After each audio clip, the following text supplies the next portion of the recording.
Friends, welcome back. आज की इस वीडियो के अंदर हम ऑक्साइड्स को डिस्कस करने वाले हैं। Oxides of the oxygen family. क्योंकि ऑक्साइड जब भी फॉर्म किया जाता है तो oxygen is the compulsory element which is used in the formation of any kind of oxides. तो ऑक्सीजन के ऑक्साइड्स के बारे में तो हम बात कर ही नहीं सकते हैं। इसके अलावा ऑक्सीजन फैमिली में जितने भी मेंबर प्रेजेंट हैं उन सबके ऑक्साइड्स की स्टडी करेंगे।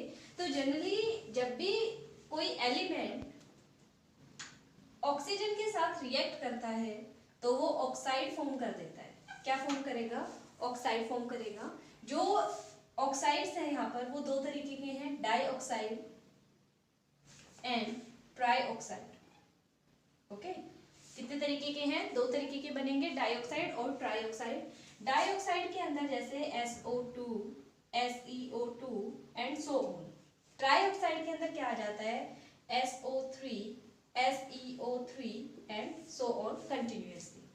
तो इस तरीके से जो ऑक्साइड है वो दो तरीके के हैं, डाइऑक्साइड एंड ट्राइऑक्साइड। और उसके अंदर भी मैंने आपको फॉर्मूला यहाँ पे लिख के बता दिया है।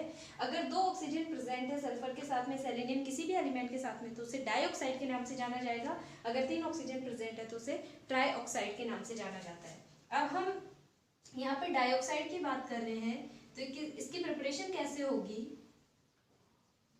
प्रिपरेशन देखिए, जो सल्फर है ये ऑक्सीजन के साथ रिएक्ट करेगा और किस में कन्वर्ट हो जाएगा? SO2 के अंदर। यहाँ पर जो रिएक्शन है उसे बैलेंस करना है हमें, क्योंकि 8 सल्फर ले रखे हैं, S8 की फॉर्म में लिया था, ऑक्टा एटॉमिक था ये, तो यहाँ पर 8 हमें यूज करना पड़ेगा। तो अब टोटल जो ऑक्सीजन है वो कितने हो गए? 16। तो यहाँ भी कितने से मल्टीप्लाई करेंगे? 16 से। तो जो डाइऑक्साइड है सल्फर का वो यहाँ पर हमें ऑब्टेन हो जाएगा। इस तरीके से जो प्रिपरेटरी रिएक्शन होती है। अब इसकी स्ट्रक्चर देखिए, SO2 जो है S, इस तरीके से इसकी स्ट्रक्चर प्रेजेंट रहती है। टोटल जो इलेक्ट्रॉन होते हैं सल्फर के पास, एटॉमिक नंबर है 16। टोटल नंबर ऑफ इलेक्ट्रॉन जब फाइंड आउट करेंगे आप तो 1s2, 2s2, 2p6, 3s2 and 3p4। 16 electron हो चुके हैं टोटल। यहाँ पर आप काउंट कर लीजिए, 2, 4 और 6 10 और 2 12 और 4 16। तो यहाँ पर जो आउटमोस्ट इलेक्ट्रॉनिक कॉन्फ़िगरेशन है उसमें टोटल वैलेंस इलेक्ट्रॉन कितने हैं? 4 तो p में है और 2 s के अंदर है, टोटल 6 है। तो यहाँ पर देखिए 1 2 3 4 5 एंड 6। टोटल सल्फर के तो 6 इलेक्ट्रॉन प्रेजेंट है ना यहाँ पे। तो दो दो बॉन्ड तो यहाँ पर देखिए, एक तो ये और एक ये, दो तो सिग्मा बॉन्ड बना दिए इसने, एक यहाँ पे पाई बना दिया, एक यहाँ पे पाई, और एक जो लोन पेयर है उसके अंदर 2 इलेक्ट्रॉन प्रेजेंट हैं, यानी 6 टोटल वैलेंस इलेक्ट्रॉन थे और 6 के 6 इलेक्ट्रॉन इसने यहाँ पे यूज में ले रखे हैं। वो आपको अच्छे से दिख रहा है। जो हाइब्रिडाइजेशन होता है इसका, हाइब्रिडाइजेशन जो है वो कितना रहता है? sp2 रहता है। हाइब्रिडाइजेशन क्या रहता है?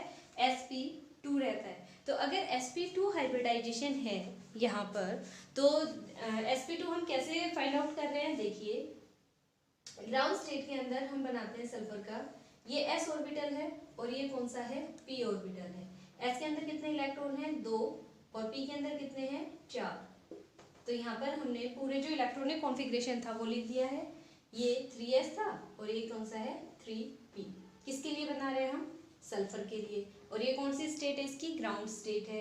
जैसे ही ये एक्साइटेड स्टेट के अंदर कन्वर्ट होगा, क्योंकि अगर बॉन्ड बनानी है तो हाइब्रिड ऑर्बिटल तो बनाने पड़ेंगे, तो जैसे ही हाइब्रिड ऑर्बिटल हम बनाना स्टार्ट करेंगे तो सल्फर के पास वैकेंट d ऑर्बिटल भी प्रेजेंट होता है। ये बात आपको बताई गई थी, ठीक है। तो ये यहाँ पर इसके पास वैकेंट d ऑर्बिटल है। ये s हो गया, ये p हो गया और ये d। s के इलेक्ट्रॉन तो एज इट इज प्रेजेंट है, इनके साथ तो कोई छेड़छाड़ हमें करनी ही नहीं है। टोटल जो इलेक्ट्रॉन p के अंदर है 3 तो ये हो गए, और जो 4th इलेक्ट्रॉन है वो यहाँ से एक्साइटेड होकर कहाँ चला जाएगा? d के अंदर चला जाएगा। आपको मैंने एक बात और भी बताई थी कि हाइब्रिडाइजेशन के अंदर कभी भी पाई इलेक्ट्रॉन इन्वॉल्व नहीं होते हैं, सिर्फ सिग्मा इलेक्ट्रॉन इन्वॉल्व होते हैं, जो सिग्मा बॉन्ड के इलेक्ट्रॉन होते हैं। तो यहाँ पे कितने सिग्मा बॉन्ड बन रहे हैं? 2, और 2 कैसे बन रहे हैं? पाई बॉन्ड बन रहे हैं। तो इसका मतलब है जो ये लास्ट के 2 इलेक्ट्रॉन होंगे ये वाले, ये तो हाइब्रिडाइजेशन के अंदर इन्वॉल्व होंगे ही नहीं। तो बच कितने गए? एक तो s का ऑर्बिटल बच गया और 2 p के, यानी हाइब्रिडाइजेशन क्या रहेगी? sp2। ये जो 2 इलेक्ट्रॉन है ये तो लोन पेयर की फॉर्म में प्रेजेंट है, एक इलेक्ट्रॉन इस सिग्मा बॉन्ड के लिए, ये इलेक्ट्रॉन इस सिग्मा बॉन्ड के लिए, और जो बच गए दो वो दोनों यहाँ पाई बॉन्ड के लिए। ये जो है पी का जो इलेक्ट्रॉन है ये जब ऑक्सीजन के साथ पाई बॉन्ड बनाएगा तो यहाँ पर पी पाई ओवरलैपिंग होगी, क्योंकि ऑक्सीजन के पास भी पी ऑर्बिटल ही होता है और जो सल्फर है इसका भी ये वाला पी ऑर्बिटल इन्वॉल्व हो रहा है। लेकिन ये जो इलेक्ट्रॉन है यहाँ पर ये जब पाई बॉन्ड बनाएगा तो यहाँ पर जो इन्वॉल्वमेंट होगी वो पी पाई टी पाई की होगी। ऑक्सीजन का तो पी ऑर्बिटल और जो सल्फर है इसका कौन सा डी ऑर्बिटल इन्वॉल्व होगा। ठीक है, तो इस तरीके से ये हाइब्रिड ऑर्बिटल हो गए sp2 और ये कौन से इसके पाई ऑर्बिटल जो पाई बॉन्ड बनाने के अंदर यूज में आने पाई इलेक्ट्रॉन प्रेजेंट है। तो इस तरीके से जो ऑक्साइड है उसकी स्ट्रक्चर आप स्टडी कर सकते हैं। इसी तरीके से इसकी कुछ एक जो प्रॉपर्टीज हैं वो भी हमें देखनी होती हैं। जैसे हम बात करते हैं यहाँ इसकी एसिडिक कैरेक्टर की,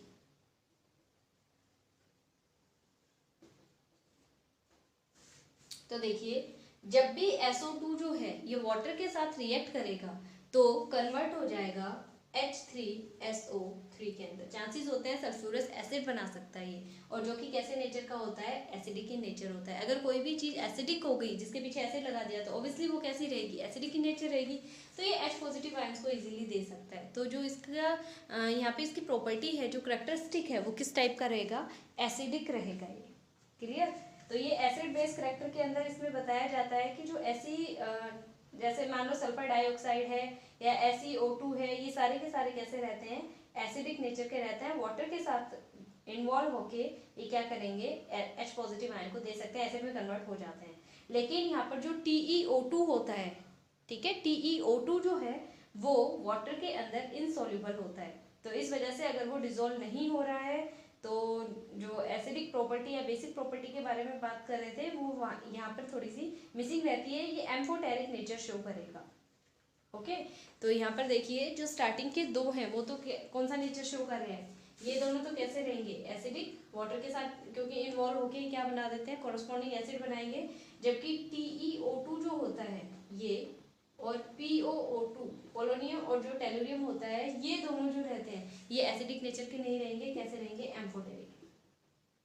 एम्फोटेरिक नेचर रहेंगे और ये इनसॉल्युबल इन वाटर रहेंगे, इनसॉल्युबल इन वाटर। क्लियर, तो ये तो था कंप्लीट डाइऑक्साइड के बारे में। अब हम बात करते हैं ट्राइऑक्साइड के बारे में। एक बार मैं ये रब कर देती हूँ, फिर यहीं पे स्टार्ट करेंगे हम ट्राइऑक्साइड जो है उसकी एक्सप्लेनेशन भी।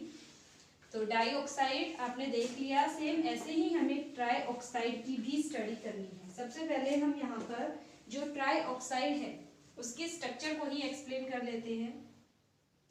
जो ट्राइऑक्साइड है इसकी स्ट्रक्चर देखिए, सल्फर लेके चल रहे हैं SO3। अब यहाँ पर देखिए जो स्ट्रक्चर रहेगी इसकी इस तरीके की प्रेजेंट रहेगी। सल्फर जो है टोटल कितने बॉन्ड बना सकता है 6 बॉन्ड बना सकता है, क्योंकि इसके पास 6 वैलेंस इलेक्ट्रॉन प्रेजेंट रहते हैं। तो यहाँ पर इसने सल्फर ने 6 बॉन्ड बना रखे हैं ऑक्सीजन के साथ में, ये सिग्मा बॉन्ड, ये सिग्मा बॉन्ड और ये सिग्मा, 3 सिग्मा हो गए और 3 कैसे रहेंगे पाई बॉन्ड रहेंगे। क्लियर, सबसे इजी तरीका है ये आपका हाइब्रिडाइजेशन फाइंड आउट करने का। अब देखिए यहाँ पर हाइब्रिडाइजेशन के बारे में बात करने से पहले हम यहाँ पर इसका कॉन्फ़िगरेशन लिखेंगे 1s2 2s2 2p6 3s2 and 3p4। Outermost electronic configuration कितना है इसका 3s2 and 3p4। Ground state के अंदर किस तरीके से प्रेजेंट रहेगा ये 2 इलेक्ट्रॉन s के अंदर और 4 इलेक्ट्रॉन किस में रहेंगे p के अंदर रहेंगे। लेकिन जैसे ही एक्साइटेड स्टेट के अंदर जाएगा तो इसके पास वेकेंट d ऑर्बिटल भी प्रेजेंट होता है। ये हमने यहाँ पे d ऑर्बिटल बनाया है, ये s, ये p और ये d, तो वेकेंट d ऑर्बिटल प्रेजेंट है। अब क्योंकि यहाँ पर सल्फर ने टोटल कितने बॉन्ड बना रखे हैं टोटल 6 बॉन्ड बना रखे हैं, तो हमें 6 अनपेयर्ड इलेक्ट्रॉन चाहिए। तो 1 2 3 4 5 एंड 6 हो गए। यहाँ पे देखिए टोटल कितने थे 2 4 और 2 6 इलेक्ट्रॉन थे। ये वाला एक यहाँ से एक्साइटेड होके डी के अंदर आ गया और एक यहाँ से कहाँ आ गया डी के अंदर, तो सारे अनपेयर्ड हो गए। क्लियर, अब इसने क्या कर रखा है बॉन्ड, तो यहाँ भी इसने कितने बना रखे हैं 3 सिग्मा बनाए हुए हैं, तो हाइब्रिडाइजेशन तो क्या रहेगी sp2 ही रहेगी।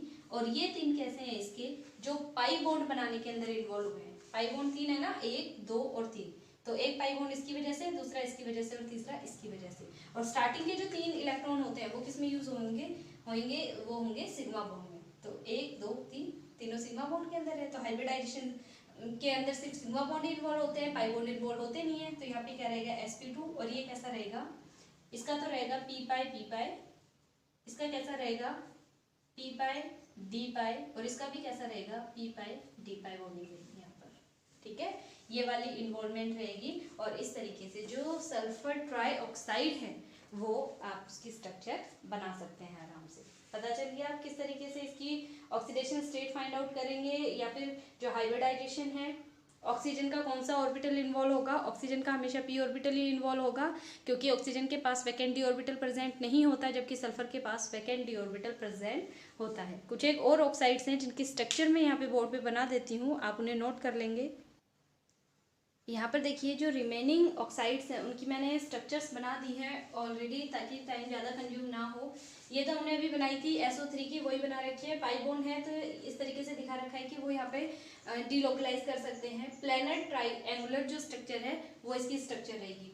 जो डाई सल्फाइड थे, जो डाइऑक्साइड थे, उनके रिगार्डिंग जो सेलेनियम है वो भी इस तरीके से बना सकता है। ठीक है, SeO2, और ये भी किस तरीके से लीनियर चेन के अंदर बना सकता है SeO2। अब 2 ऑक्सीजन अटैच है, अगर लीनियर चेन के अंदर आ गए तो दोनों साइड में सिंगल सिंगल बॉन्ड हो गए। टोटल बॉन्ड तो इसने 4 ही बनाने हैं। यहाँ भी कितने बना रखे हैं, 4 ही बना रखे हैं। इसने भी 4 बना रखे हैं, अगर आप देखेंगे ध्यान से तो ये लीनियर चेन की फॉर्म के अंदर आ गया। ट्राइऑक्साइड के अंदर देखिए, अब यहाँ पर ये जितने भी एग्जाम्पल लिखे हैं ये जो SiSO3 है उसी के एग्जांपल है, या SeO3 के, ट्राइऑक्साइड्स के ही रहेंगे। तो यहाँ पर देखिए लीनियर चेन के फॉर्म में जब ये प्रेजेंट है तो जो सल्फर है लीनियर चेन के अंदर, देखिए जो सल्फर है इसने 4 बॉन्ड तो बना रखे हैं, डबली बॉन्डेड 2 ऑक्सीजन प्रेजेंट है, और एक बॉन्ड इधर इस ऑक्सीजन के साथ और एक बॉन्ड इस ऑक्सीजन के साथ बना रखा है। लेकिन जो सल्फर है इसने हर एक सल्फर ने अपने कंप्लीट 6 बॉन्ड कर रखे हैं। तो लीनियर चेन के अंदर ये प्रेजेंट है स्ट्रक्चर। SO3 यूनिट ही यूज की है। ये एक SO3 यूनिट हो गई, ये दूसरी SO3 यूनिट, ये तीसरी SO3 unit, and so on continuously चलता रहेगा। तो ये लीनियर चेन की फॉर्म के अंदर आ गया। यहाँ पर साइक्लिक ट्राइमर बनाया गया है जिसके अंदर 3 ऑक्सीजन इन्वॉल्व हैं और 3 सल्फर इन्वॉल्व हैं। जिस तरीके से हम बेंजीन की स्ट्रक्चर बनाते हैं सेम उसी तरीके से हमने क्या बनाया है, यहाँ पर जो सल्फर ट्राइऑक्साइड है उसकी स्ट्रक्चर बना रखी है। तो देखिए सल्फर के हमें बॉन्ड कंप्लीट करने हैं, तो इसके ऊपर डबली बॉन्डेड 2 ऑक्सीजन प्रेजेंट है। 4 बॉन्ड तो यहाँ हो गए, 5 और 1 6। हर एक सल्फर ने अपने 6 बॉन्ड कंप्लीट कर रखे हैं, लेकिन ये साइक्लिक ट्राइमर की फॉर्म के अंदर प्रेजेंट है और ये एसिडिक इन नेचर होता है, ये कन्फर्म्ड है। तो और यहाँ पर देखिए सेलेनियम का बनाया हुआ है, तो ये टेट्रामर की फॉर्म में आ जाता है। यहाँ पे देखिए 1 2 3 4 सेलेनियम है, और 1 2 3 4 साइक्लिक की फॉर्म के अंदर 4 सेलेनियम और 4 ऑक्सीजन प्रेजेंट है। लेकिन सेलेनियम को भी सल्फर की तरह अपने 6 बॉन्ड कंप्लीट करने हैं, तो हर एक सेलेनियम ने अपने 6 बॉन्ड जो है वो कंप्लीट कर रखे हैं। आप देख लीजिए यहाँ पे 2 यहाँ पे हैं, 2 यहाँ पे हैं, 4 5 और 1 6। इसी तरीके से यहाँ पे प्रेजेंट है, इसी तरीके से यहाँ पे प्रेजेंट है। तो जो साइक्लिक टेट्रामर होता है सॉलिड SeO3 का, ये सारे जो एग्जांपल हैं ये सॉलिड फॉर्म के अंदर जब ये प्रेजेंट होता है उस टाइम पे है, जबकि SO2 जो होता है डाइसल्फाइड जो है वो गैसियस स्टेट के अंदर प्रेजेंट रहता है एट द रूम टेम्परेचर। तो वो गैसियस स्टेट के अंदर रहता है, लेकिन ये किस फॉर्म के अंदर प्रेजेंट है, यहाँ पर सॉलिड फेज के अंदर प्रेजेंट है। तो ये टेट्रामर है, बाकी ट्राइमर की फॉर्म के अंदर प्रेजेंट है, इस बात का ध्यान रखिए। ओके, तो इसके अंदर जो इम्पोर्टेंट है वो तो आपका जो SO2 और SO3 की जो स्ट्रक्चर है और उसकी जो कुछ बेसिक प्रॉपर्टीज है वही हैं। इनके ऊपर बहुत रेयर क्वेश्चन बनता है, लेकिन फिर भी यू नेवर नो कि क्वेश्चन कहाँ से पुट कर दिया जाए, तो आपको ये पता होना चाहिए। आपका जो ऑक्साइड्स है वो कंप्लीट हो चुका है। नेक्स्ट वीडियो के अंदर हम हैलाइड्स को डिस्कस करेंगे।